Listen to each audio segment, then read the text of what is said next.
So what's going on? Listen, I'm happy 2025 is here, and I'm just excited about all the opportunities and everything that is possible. That's Great. it. So let's start with something simpler. Where'd you grow up?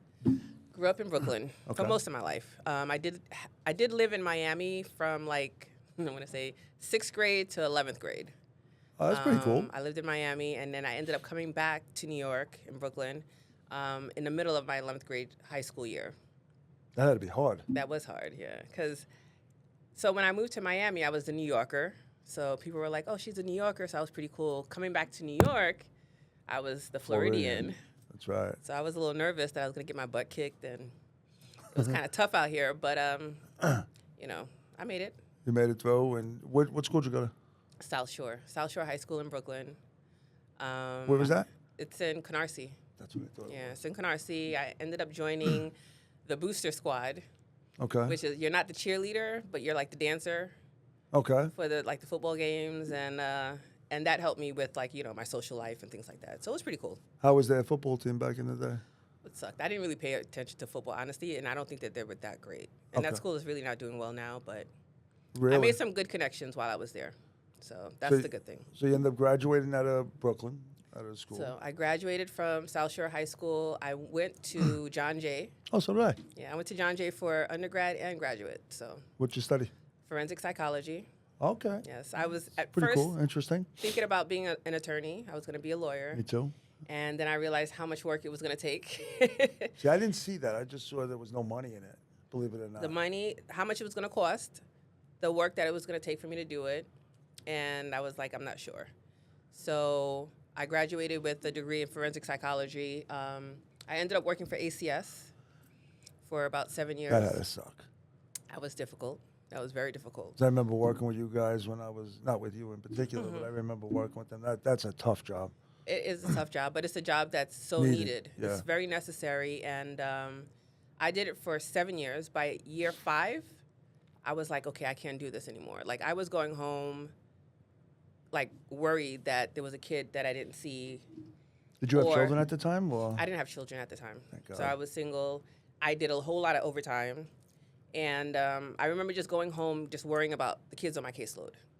And I got so many cases. It's one of those things where when you're a good worker, they give you all the hard cases, right? Yeah. So because I had the experience of testifying in court and, doing the removals and stuff like that, I got all the sex abuse. I got all the really difficult cases, which meant that I was in court all day. 24/7, yeah. And then at night, I was going in the hood by myself on new cases because they had to keep giving me new cases. So Wow. it was a lot of work. God, like I said, I remember just calling up when you had, and it was so hard for us to call up because you don't know what's going on. Yeah. And I didn't see the cases like you're seeing, obviously. I saw the ones, which are bad. Being a cop, you see no food in the fridge. Yeah. Shit like that, which is probably nothing to you. And I don't mean it like nothing because it's still bad, but you gotta know when to call and when not to, obviously, right? And the thing about ACS is that agency is supposed to. What we were there to do and what we were trained to do is we're going in, we get these reports, and we're going in to assess. So just because we get a report of abuse or potential abuse doesn't mean that there's actually abuse, right?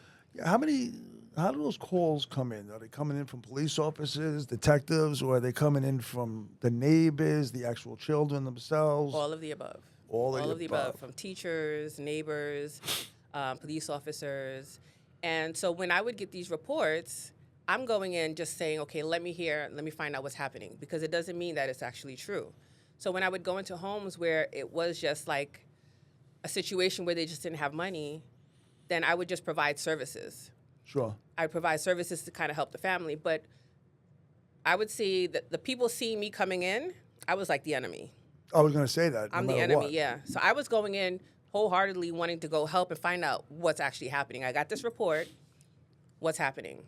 But they would see me as the enemy. So I would have to be very careful. I remember one case that I had where it was a grandmother taking care of her grandson. And both parents were incarcerated. She had no money. She was living off of her Social Security. She didn't have any money coming in for her grandson. She had no food. And so this kid is going to school with clothes that didn't fit him, very hungry, and she was doing the best that she could, right? So I'm going in, and So sad. I'm talking to her, and she's telling me like she's struggling. She's showing me her statements of how much money she's making, the food that she has, and how she's rationing it out, and it broke my heart, right? And she goes in, she takes her grandson to the bedroom to do something, and I'm sitting in there like waiting for her, and they're taking a while, and I'm like, oh shit, like what's going on? So I go in, and she's putting, she's dressing him in clothes that didn't fit him, and it was like, I remember it was winter, and she's putting this little coat on him, these shoes that didn't fit, and she's crying, and he's crying, and I'm like, what's going on? And she started crying. She's like, you're taking my baby, and she was bawling, and they're crying, and I'm just like, no, I'm not taking him. I'm not taking him. I'm here to help you. But her mindset was that I was just there to just take him away. It's so horrible. I can only imagine going through that every day. I remember me and my partner, may rest in peace, Frankie, and I remember going into an apartment in the South Bronx. It was the end of the tour, and we look at the fridge, and I don't think this was the right thing to do. And again, this is early 90s, and I remember looking in the fridge for some reason, just because the kid said, I'm hungry. So I just took it upon myself to open up the freezer and the fridge. Nothing in the fridge. Not a single effing thing in the fridge. I opened the freezer, and all I remember seeing was a frozen turkey, or a small one, chicken, whatever it was. And it was so, like, covered in ice because it's just been, you could say it was sitting there for a year or whatever. And I remember looking at my partner, knowing that the parents were good parents. You could tell that they were good parents. They loved this kid. And I remember just looking at my partner and just going into my pocket and dropping $40 on the floor. And then I remember feeling guilty. Still to this day, I feel guilty that I didn't write a report, because I might have been able to get somebody like you to go in and help the kid get what he needed. But my thought, even as a police officer, because we didn't know what the others were doing. Yeah. You know, it's not that we didn't care. We just didn't have time to worry about what your job is. Your job's my job's my job. Your job's yours. Fire department's their job, and sanitation's theirs. And so I just thought your job was when you got called, you took them. Yeah. And I didn't want that to happen. So me and I think we dropped like $80 on the floor, and we would go back like on a daily basis and just give the kid money. Yeah. Not forever, forever, but we did it a couple of times. Heartbreaking. It is. Heartbreaking. So our job was to do an investigation, and if it was abuse, then we'd have to handle it that way. Excuse me. If it wasn't abuse and they needed help, we'd provide resources and connect them to community centers and just ways to get money, food, whatever they needed. And I think the thing is that we don't know what resources are actually out there, right? So like, you are a police officer, you didn't know what kind of resources are out there. I don't know what resources are out there for like your job. So like, I think when people don't know what resources, it's a little harder. And just communicating with each other and saying, hey, this is what I need, is a start. And then trying to figure out how can we help. So that was important to me. Like, I felt that the job was really, really important. When I decided that I couldn't do it anymore is when I was just worried that kids would die. Like, I wasn't actually handling the cases the way I was supposed to. So meaning that I was doing my reports real quick because I had so many cases. Or I wouldn't spend enough time at a house because I had other cases, appointments to go to, and it's getting dark, and I'm in Red Hook projects by myself, and I'm a little nervous, and I want to hurry up and get to the other cases. And what year was this? This was, I think, like, I graduated in 96, was it? So Red Hook was still Red Hook. It was Red Hook was Red Hook. Red Hook was Red Hook still. It was in the 90s. Okay. Yeah, Red Hook was still Red Hook. And it was scary for me because I wasn't familiar with the area. I just knew I was in the projects. One of my cases is someone got shot right in front of me while I was doing an investigation. So it was really scary. But I decided to leave when I decided, okay, I'm not really doing the job the way it's supposed to be done. I'm not seeing clearly. I'm getting a little too emotional. Maybe I should be doing something else. Okay. So that was year 5. I did ACS for 7 years. Year 5, I was like, okay, I can't do this. So I went back to John Jay. I got my master's in public administration. My mindset was that I was going to work in administration for ACS.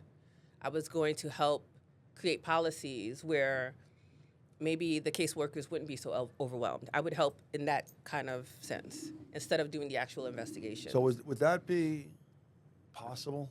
Like, was there enough people? So what I was told is that they were, at that time, they were not releasing CPS workers because they needed them.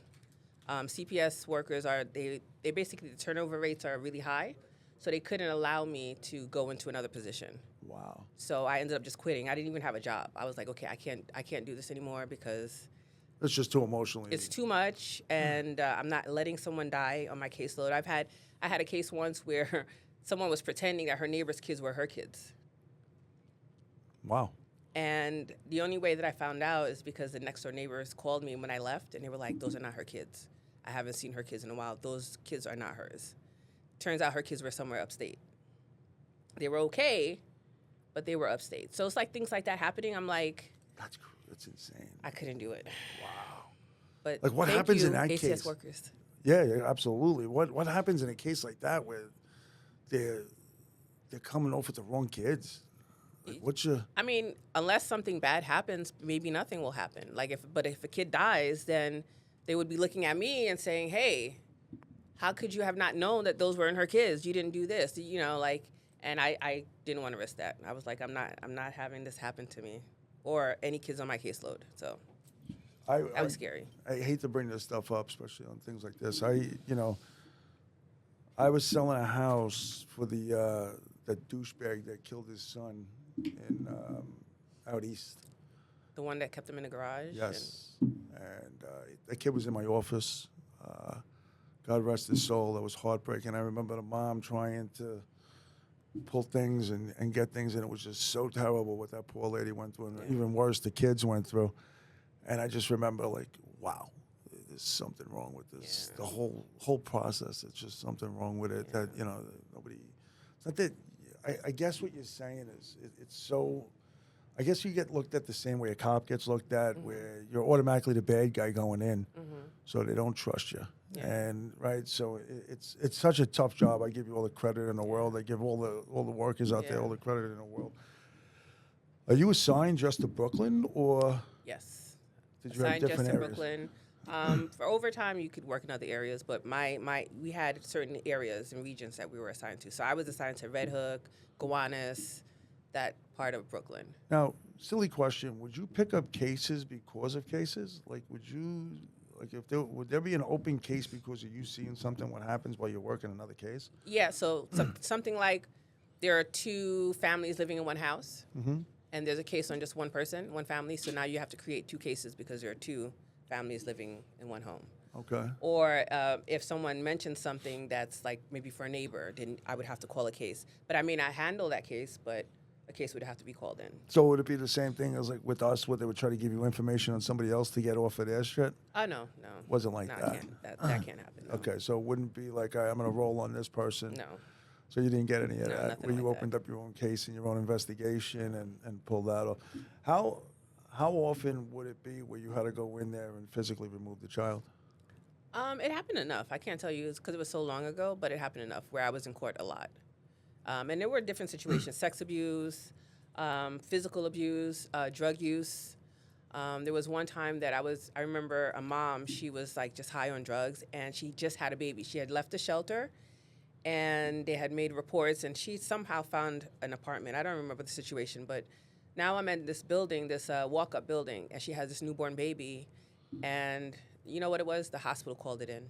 The hospital called it in when she gave birth. The baby tested positive, and so I go in, and she's high, and she has this newborn baby in her hand, and I'm like, holy shit, and we're in the hallway on the stairs, and I'm like, okay, give me the baby, and she's like, no, and she has this newborn baby in her hand. And I'm just like, oh, God, this baby's going to fall down the stairs, and I'm just so nervous. I had to end up calling the cops, and they helped me to remove this baby. But I'm happy I experienced just working with ACS. I'm happy that I know that I did a great job. And I, like I said, all the ACS workers, I give them props for what they do. But you have to know whether or not that kind of work is for you. And I have, like, the service type mindset. That's the kind of person I am. I want to help and I want to do things, but I couldn't do it in that aspect. As knowing you for as long as I do now, I always wondered, why weren't you a cop? I've never thought about being a cop. I always pictured you as a police officer. For Really? yeah, I don't know what it is. I just pictured you as a police officer for some Yeah, reason. I don't see that. I don't see myself. I don't know. I've never thought about being an actual cop. I always thought about maybe an attorney or just someone advocating for, but not doing the actual, you know. Stuff that I did. Yeah. That's interesting. Yeah. John Jay, because again, that's what we go there for. Yeah. It was funny. Like I said, I was going for a lawyer, and I became a cop. Obviously, I wanted to be a police officer too. Was out of it too. And what I realized is, I guess I didn't understand what lawyers really did because I grew up in the projects in Ravenswood, and didn't know much about anything. And when I went to school, it was just basically for me, assistant district attorney, or I didn't know the other kinds of law. I was just going to go to at that time the ADAs were only making like $35,000. So I went to John Jay, I think in '88, Okay. '89.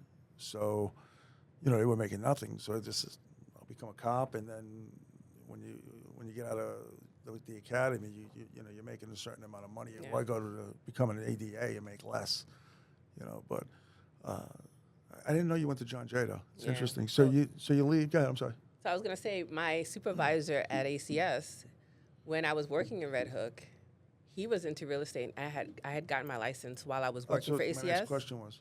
And he was like, "Yad, you know what? I know that you're in real estate." But he was someone that didn't really get involved in his client, his workers' lives, but he knew that I loved real estate. So he said to me, "Yad, I know you're into real estate. You should really buy some properties in Red Hook and those so areas." And I was like, "Absolutely not." I was like, "I'm scared to go there." And I was like, "I want to be able to buy where I can collect rent." Yep. And he was like, "I'm telling you, you need to buy in those areas." Let me tell you how much I regret that. These buildings were going for like $200,000, and I think about him all the time. I wonder what he's doing because I know he was buying properties. A lot of the post office guys used to buy. Yeah. I don't know if Yeah. you know that. A lot of the post office guys used to. They give had us the inside scoop. Yeah. Yeah. They saw all the evictions and or the foreclosures or whatever it was back in the day. Yeah. We did one. I bought a lot in Harlem back in the day too, and then Astoria I bought a lot and made a lot of money in. I never was fortunate enough to get into Brooklyn either. I remember people telling me that too, and I'm like, "You're out of your mind. I'm going to go to Bed-Stuy, East New York, and buy a building." You're afraid to go there. Yeah. I'm not going to go there and collect And I rent. was young. I was in my 20s, and I wasn't familiar with Bed-Stuy. I grew up in East Flatbush, so Okay. that was my area. So you knew Flatbush. So I'm Flatbush, so I didn't know about Red Hook. I didn't know about Bed-Stuy. I did know that Bed-Stuy had beautiful brownstones. Yep. And but I wasn't familiar with it. So that was, for me, it was like, To me, it was do or die Bed-Stuy. yeah. Back in the day, that's what they called it. Do or die Now I'm in Bed-Stuy. Bed-Stuy all the time selling these brownstones. Beautiful, so yeah. I love it. Who would have known? It was, it's insane. Like Williamsburg used to be just all warehouses. I think back in the day, it was insane what was going on. So because we could talk about this shit all Yeah. day. That could be a totally different podcast. So you get out of that industry. Now what do you do? So now I have my master's in public administration, and I go into HR. Okay. I worked for, the first company I worked for was Amnesty International, Okay. and I loved it, but it didn't pay. The pay wasn't good. The benefits were amazing, but the pay wasn't what I wanted. And then from Amnesty, I went to Sony Music. So I left the nonprofit and said, okay, a nonprofit is not paying. Yaddy wants to live a certain life, so I'm going to have to go to for-profit. Went to Sony, and then What'd you do for Sony? HR, HR benefits specialist. And then I had my second son while I was at Sony, and I got really sick. Okay. What? I don't know if I told you about that. I don't know. Me getting sick. So I got very, very, very sick. And mind you, all this time I had my real estate license. So you're not doing real estate, really? So I was doing real estate here. I'll do 1 or 2 transactions just to kind of pay for my dues and to make sure that I wasn't in the red, right? So I would do one deal and that would be good. I had full-time jobs, so it wasn't my priority. But I always kept my license up, did my continuing education and things like that. When I worked for Sony, I had my second son. I have 2 boys. Right now they're 14 and 15. And so I had my second son, and I had them back to back. So I got really sick after having my second son. And I went from 200 pounds. I'm a big girl. I went from 200 pounds to 80. Oh my God. Like after having my son, I couldn't eat anymore. Like I had just like I was in and out of the hospital trying to figure out what was wrong. And when they finally I actually did some kind of chemotherapy in the hospital. They didn't know what it was that I had, but they were like, just try this. And I'm like, I'm about to die. I'm like 80 pounds. So try whatever you want. And they did some kind of chemotherapy on me, and I've been fine ever since. Oh my God. Yeah. And but it was after that point I started to think about my life and like what I want my life to look like. You know, I'm sitting here and I'm like, I'm working for people and I'm leaving my kids. I have these 2 beautiful boys and I come home and I don't even have time or the energy to play with them. And I'm going to these jobs and I'm not getting paid a lot of money. I'm getting paid just enough to to take the train out there and to do little things. And I'm like, this is not what I want my life to look like. And so from that point on, I just started thinking about what I wanted from my life, who I wanted in my life, what kind of life I wanted to live. And that's kind of how I ended up here at KW. So when was this? What year? 2016. 2016. So you ended up at KW. 2016. I never knew that story. That's amazing. Yeah, Thanks I for have a sharing photo. I left it in my. I have a photo that I'll show you after the podcast. But it was a scary time. Like literally, I had to do my will over in the That's hospital. scary. Like it was scary, and I'm like 30-something years old. Never had any major issues, and all of a sudden, like I'm not sure what's happening, but I'm about to die, and I have these 2 kids and a husband, and life was okay, and I'm like trying to figure out like why is this happening? Did they ever find out what it was? They said it was might be autoimmune. So they said I had something called Sjogren's. They gave me a couple of autoimmune diagnoses, but I felt like they just kind of threw a label because autoimmune diseases are not easy to diagnose. So, And it covers a lot too, right? It's not just. Yeah. It could be anything. It could be anything. So but I've been fine ever since. And Thank God. Thank God. But you know what? Going through that kind of pushed me to just say, you know what? I have this one life. Now, what is it that I want to do with it? Because I'm not going to have another chance. I'm still here. And I think going through that experience, when I'm nervous about things or if I'm like not sure about something, it pushes me to just do what I have to do to make those things happen because I think I would regret not doing it. Like, this is my one opportunity. Am I going to not use that opportunity? And that's kind of how I deal with my business. So talking to people now is not like a big deal for me. Before, I used to kind of be shy. I was a shy person. You know, people didn't know that. But I'm not one to just start talking to people or trying to make deals. And, you know, that wasn't me. That became me after that experience. Like, I was like, okay, this is what I have. This is the life that I have. I'm going to make it happen. Was that, silly question, was it instant? Like, did you just switch It wasn't instant. It was me sitting in my home just contemplating what I had just gone through. And I actually I had another job. So once I was better, I found another job, and it was in HR. And I wasn't happy. I was going to work, and I'm someone that whatever I'm doing, I do it, and I'm happy about it, and I do the best. And I was going to this job, and I was just like, every day I would question, why am I doing this? And then I would come home, and my kids want to play with me, and I don't have the energy. And I'm like, I can't believe I left them here all day to do something that I'm not excited about, to do something that I'm not happy with. Wow. Why am I doing this? So I remember the day that it happened. I was sitting on my couch in my living room. I just got home from work, and my kids were just like playing around me. And I was just sitting there thinking about what I'm doing the next day. And I was like, that's some bullshit. Like, I don't even want to go to work the next day, and I'm sitting here, and my kids want to play with me, and I'm totally ignoring them. And then I was like, what is it I'm going to do? Because I'm not happy with this, and I have to do something. And so I'm sitting there thinking, what am I going to do? And I'm like, literally, it was like, holy shit, I have my real estate license. I'm always thinking and talking about real estate. Why am I not doing this as a full-time?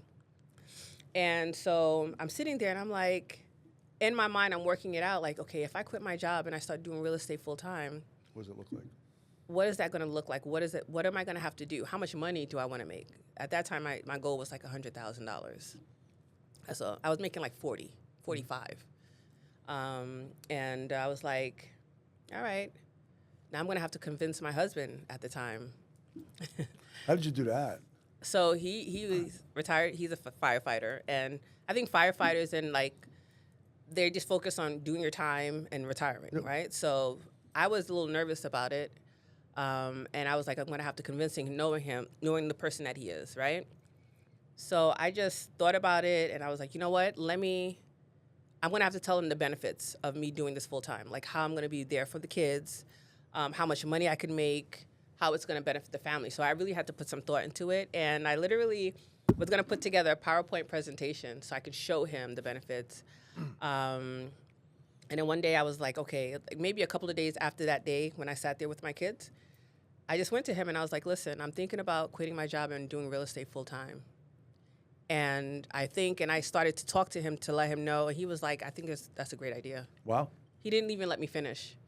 And he was like, I think that's a great idea. You just got to do what you have to do. We have a mortgage. We have children. So if you're going to do it. Do it. And I was like, are you sure? Kudos to him that he supported you. And he did. And I was like, I thought he was going to be like, psych, are you crazy? Yep. But he was like, no, if you're going to do it, do it. He's like, as a matter of fact, don't even go back to work tomorrow. And I was like, okay, you know what? I'm going to go back to work. I'm going to give them my notice. And at that point, I started to think about how I was going to transition into real estate full time. So what did that look like? You're sitting there, okay, you go through all of this, and then now you have to put together a plan, right? So what was the company you were working with at this time? Exit. You're working with Exit. Yeah. Okay, awesome. So you're with Exit, and you get going. Mm-hmm. Now, team, no team, just solo? No team, solo. Before I actually gave my resignation, I actually went to the Exit office. I spoke to my broker, and I was like, listen, this is what I'm looking to do. I'm excited about this. I'm going to need your support, your help. And you're in Exit already. Yeah. Your I was in Exit for a long time. I was in Exit in Forest Hills first, and then I moved over to the Exit in Rockville Center. So you were Vinnie Koo and then went to Rockville Center. Okay. Yeah. So I sat there, I spoke to them, and they were like, I think it's going to be a great idea. I think you're going to be amazing. Because I was going into the office. I've been licensed for a while now. I've been licensed at least 10, 12 years. Wow. I would train people for the documents, how to do open houses. So I was a part of the office. I wasn't doing it at a high level. But you were doing it. But I was doing it. And so I quit my job. And the environment wasn't what I thought it would be. The support wasn't there. The trainings weren't there. I was sitting there and I'm like, I just quit my job, and I was expecting it to be different. And I wasn't expecting people to give me leads, but I was expecting more collaboration, more training, maybe open houses, things like that. And didn't get anything. No, nothing. So then, Linda. Linda, yeah. Right? So Linda, famous Linda, brings you in. You end up joining Keller. What happens there? So the first thing is that I would like to say that when I met with Linda, Linda was like, yeah, you've been licensed for a long time, because apparently Linda and I were working at his office. Did you know her with I remember Linda, but we didn't really communicate. We didn't talk all the time. I remember her being part of the office. So she was like, Yad, what are you doing? You've been licensed for a long time. What do you want? What do you want out of this? And Linda sat me down and she had me think about the real estate business, creating a business and what my life could be like and the potentials. And she talked to me about what I could do at Keller Williams and what you could do in real estate, even if it's not Keller Williams. If you're going to do real estate, really think about your life. And that's what I had been doing for the last few months. I was thinking about what I want my life to look like. And now I have this woman sitting there asking me these questions that no one had ever asked me. I was part of Exit for a very, very long time, and I knew a lot of people in Exit. I knew the owners, I knew everybody, but no one ever sat there and talked to me about what it could look like. And I sat there and I'm like, shit, Linda, what do I want? What do I want it to look like? And she was like, listen, let's sit down and talk. Let's figure it out. But you've been licensed for a very long time, and there's no reason for you not to be making a lot of money and to be creating a life that you're going to be happy with and worth living. And I was like, wow. And so I joined Keller Williams. So this is what, 2016? 2016. Yeah, it was, I think, July or August of 2016. Okay, so now you're with Keller, and let's fast forward to today. Let's fast forward to when you made $100,000 in the industry. Mm-hmm. What year was that? So I would say that was maybe 2016, halfway through. I had just joined, maybe 2017. I made $100,000. Solo? Solo agent, yes. Yeah, it could have been 2017, maybe. think it was 2017. And then you decide, let me do a team, or So I don't know if I've ever told you this story, Rich. So I just decide. So I was invited to a top producer lunch at KW, and I go to this lunch. I think it was Capitol Grill. I remember that. And I'm at this lunch, and I was the only black person there. Now, I don't think that I was the only black top producer, but I was the only one at this lunch. Okay. And so I'm kind of new to the company. I didn't really socialize a lot with the people in the office. I was really trying to fill the company out still, even though I'm here. I wanted to see what the leadership was like. I wanted to see if this is a place that I really want to be, you know? Mm-hmm. So I'm at this top producer lunch at Capitol Grill, and this woman comes up to me. She was like, and I'm introducing myself to everyone because I'm feeling good. I'm at this, top you know? producer lunch. And so I'm introducing myself to everybody, and this woman comes up to me. She was like, "Oh, I know you," and I'm like, "Hi," because I didn't know who she was. She was like, "Yeah, you're the receptionist." Yeah, and I'm like, "No, I'm not the receptionist." She was like, "Yeah," and I'm like, "No, I'm here. I'm an agent, just like you." And she was like, "Oh, okay," and then she walked away from me. And that bothered me. Like, number one, I was like, "Why am I the receptionist? Like, I never spent time in the front." I don't understand, so I took it because I was the only black person there. I was the help, in a sense, and that's how my mind, I was like, okay. So that bothered me a little. And the fact that she just walked away once I was like, no, I'm an agent like you. And so there at that lunch, I got a little annoyed, but I'm like, you know what, this is just one person. But I said, you know what, moving forward, I'm not going to be the only black person at these top producer lunches. I'm going to make sure that more people that look like me will be here participating, and they're going to be, because there's a lot of agents in our office, and I want to see more people that looks like me at these dinners and these lunches. And so that's kind of why I started the team. I started the team because I was like, you know what, I want to sprinkle a whole lot of yaddy in this office. And I really enjoyed being in our office, but I felt like there was so many agents, and all the top agents did not look like me. And I didn't realize the impact having someone that looked like you made, right? Wow, I never thought of it. Yeah. I met someone that was following me on social media in the elevator once. I had like an event in our office, and she's actually in a KW in Bronx now. And I put together an event in our office, and she had been following me on Instagram. So she's there, and she's like, we're leaving the event. She was like, I cannot believe I'm in the elevator with you. And I'm like, why? She was like, you don't understand. Like, for me to see someone like you look just like me, and you're doing such an amazing job. And I've been thinking about real estate for a really long time, and you really inspire me. And I'm sitting there just thinking I'm just doing my social media to get leads, but not really understanding the impact that I'm actually making on these people. I'm making, like, you never know the impact that you will make on anyone.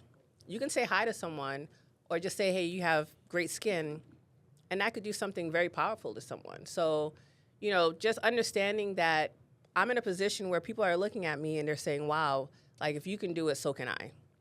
And so me starting my team was, number one, to make sure that people, like I was helping my community. Mm-hmm.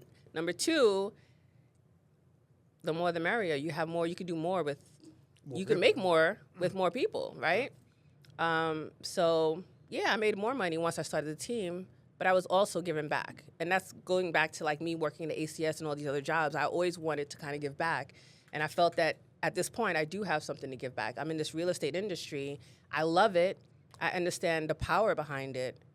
And I want to be able to share that experience with other people. And if you look like me, that's even better. That's pretty cool. I never heard that story. Yeah. That's really interesting. Yeah. So that's when that day I was like, okay, I'm gonna sprinkle a whole lot of yaddy in this office, and they're gonna love it. And they do. I do. So you end up you form your team, and now I remember seeing you by my house. Mm-hmm. Remember that? Yeah. When I came, and I almost bought that house, but then you screwed me. That was a great deal. You told me listen, top dollar. The low ball. I work for the seller, so got my seller top dollar. I'll give you 7. Top dollar, man. That's right. That's right. No favors here. But anyway, so you go anywhere. Yeah. Your license. It's funny. Tim Galligan's like that. I got a call from Tim Galligan one day. I'll never forget this. Mm-hmm. I don't think you're like this. At least I hope not. Rich, I'm in Buffalo. What are you in Buffalo for? I'm taking a listing. Like, what? He goes, yeah, I got a listing in Buffalo, 120,000, 6%. I'm going to Buffalo to take this listing. I'm like, why are you in Buffalo? Yeah, so I won't be going to Buffalo. Yeah, I don't think so either. No. And it was the funniest thing, but I said, wow, that's how devoted this guy is to making it. And watching him grow, like I look at it, it doesn't matter who it is, Yaddy, Tim, this one, that one. I'm so interested in the growth that everybody makes in the office, and you know that about It's the me. environment. It's the environment. The environment creates something. It motivates you. It shows you what's possible. Like, I started off wanting to make $100,000. Now I'm like, there's the sky's the limit. Like, you can make so much more. And it's not just about the money, but it's also like, I talk to agents that are like buying vacation homes and they're just really living a life that they created, that they've established, that they decided that this is how I want to live, and they're making it happen. And I love that power. I think it's awesome. I love that power. I love the fact that, because me and you done more than just be agents. We're partners in a couple of things, which is amazing to me too. Did you ever see, like, coming out of exit, that so many doors would be created because of being Yaddy and what you did? I did not. So I think Right, leaving so exit cool. The opportunity helped me that to grow as the Yaddy that you're seeing now. So being in the environment and being in the space with all the agents that I've met all over KW, and even outside of KW, I've made bonds with agents all over, just through social media. And so I feel like I've grown and I've become a different person. And just to be able, one time you called me your partner, you introduced me as your partner. I was like, holy shit, I'm his partner. That you don't understand how that made me feel. Course, I because get that. even though we're working together on different aspects, for you to introduce me to some high-level person and say, hey, this is my partner, Yaddy, and boom, I was like, oh, shit, yeah, I am his partner. That's right. And but I've grown to be that person, and I feel like there's so much more growth to come. And if you're not in the right space where you're with people that will encourage you and people that are doing things that are amazing, then you may not be able to experience that. What was it that made you really embrace real estate? Like, what, and get the whole story. You told me everything about the, growing into it. But was it always in your blood, or did it? So I've always loved real estate. I could tell you, my mom, she's purchased so many properties. Now, her situation is a little different because she's not where she should be, but real estate has always been a part of my family's life. I remember you telling me this, yeah. And for me, real estate meant security, meant you can leverage real estate, you can start businesses. When people talk about generational wealth, real estate is absolutely one of the best ways to help you create that. I've worked with people, and I've sold homes to people that told me, hey, I never thought that I would be a homeowner. Then they come back to me, and now they're buying the second and third property. Like, you started off with one property, and you never thought that you would be able to do that. And insane, now you own 3, and now you're leveraging these properties to start businesses. Like, just the opportunities that you can make just with owning real estate is amazing. And the other thing is the ownership mindset. So it's not even just about real estate. Working here with you guys taught me about the ownership mindset. I can own businesses. I can just owning things, owning your ideas. I trademark Legacy Team. I trade all of these things. I'm like, okay, ownership mindset is so powerful. And it's because of the environment that I'm in. So real estate has always been in my life. I love real estate, but I've learned more about just ownership. And that's a big thing. And I want to teach my kids, my nieces, my nephews, my siblings. I'm in Detroit right now buying properties. I was just going to ask you, where are you now looking at properties? Right now, Detroit, and then also parts of Florida, Tampa and Orlando. Okay, so can I ask you why? So Tampa and Orlando, because I have family there. Okay. Detroit, because the market is there's a lot going on over there. I haven't heard Detroit yet. Yeah. It's interesting. Detroit, there's a lot going on. That market has been growing for the last few years, and they're putting so much money into Detroit right now. Have you looked at Indiana at all? Or? No, but I know other people that are. Yeah, me. Yeah. So, well, Frank. And me and Franco. Yeah. We're in something. So I'm open. I'm open to other opportunities. Ohio's big. Mm-hmm. There's a lot of, I don't want to give up all our secrets here, but there's a lot of good opportunities. Yeah. Stop it. Let's not talk about this. So California's a really good market. So, but it's amazing. Like, think about it. Like for both of us, and I just want to give you a fist bump for this because it's pretty cool. Somebody in similar industries able to do what we did. Mm-hmm. Like you think back to it. You started out as A CPS worker. yeah, and I was a police officer, and then I think back to the day where I remember sitting in a car with guys that I worked with, girls that I worked with, and I just sometimes today I wonder what would they think if I told them what my life would become, and I hope theirs became as good as mine. I think I'm living pretty good, and it's because of getting into business with people like yourself, and I give all the credit to everybody else in my world because I think in order to grow, you need people to grow with you, Yeah, and it's a lot absolutely. funner to grow together than just one person. But it's just amazing how different mindsets take you to different places, right? Because not everybody thinks like us, and it's weird coming from that angle. But I think because of what we went through, made us this way, Yeah. in some strange way, Yeah. right? Because again, it's funny. Your ex-husband, right, was a fireman. Yeah. We don't think that way. A lot of firemen and cops don't think the way, okay, go into ownership and things like that. We look, do your 20, get out, retire, and then, become a limo driver, become a security guard, become whatever. It's fortunate that we ended up going in the direction we went to, and it was real estate. I think I told you I lucked out because of my wife's aunt. Yeah. And that's how I got into the real estate on the management side. So, I could spend hours with you. You know that. I got to have you back on this because we have to do this again. It went by so fast. It's over already? Yeah. Dang. 2025, what can we see from you? 2025, you're going to see, I'm going to relaunch my mentorship program, launch your legacy team. How many people are on your team right now? Right now, it's 3 other agents Okay. and an admin. I have a virtual assistant. I think I might want to hire an in-person and maybe add 2 virtuals. I'm not sure, just to make sure that my systems and all my back end is taken care of. That didn't sound right. That's fine. But so 2025, relaunching my mentorship program. I do want to add 2 more full-time team members to the legacy team. Right now, my team members are all part-time. Okay. So I want 2 full-time members. Yaddy's going to have a vacation home somewhere, so I'm researching that. Nice. And then more investing, and then just enjoying life and my kids. That's so Yeah. awesome. I'm looking forward to watching you grow in 25, 26, Thank you. 27. See what else we can do together in Yes. partnerships and other things, I'm really, this. I'm always in awe when I see you. It's I don't know, just something about you that I don't know that I'm in awe of, that watch you do. I what you always do. wanted to ask you, what do you think about when you see me? What do you think? That's a great question.